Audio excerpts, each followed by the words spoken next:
Magandang umaga, ngayon po ay araw ng Miyerkules, January 3, 2024. Update muli sa lagay ng panahon. Northeast monsoon o hanging amihan nakakaapekto pa rin sa northern at central Luzon at easterlies naman nakakaapekto sa nalalabing bahagi ng ating bansa.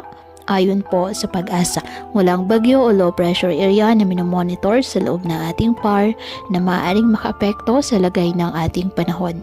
Kaya ngayong araw, dahil naman sa easterlies, asahan ang maulap na kalangitan na may kalat-kalat na pag-ulan at thunderstorms sa Mindanao.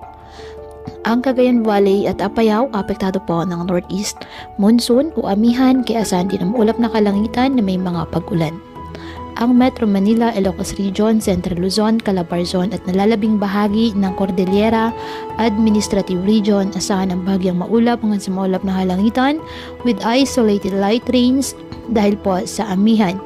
Ang nalalabing bahagi ng bansa, bahagyang maulap hanggang sa maulap na kalangitan with isolated rain showers or thunderstorms dahil sa easterlies at localized thunderstorms.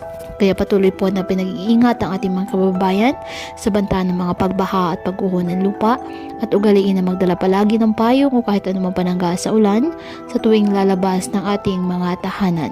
At yan po muna ang update sa lagay ng panahon ngayong araw. Muli patuloy po tayo na mag-ingat at palaging tandaan, God loves you. Stay safe and God bless.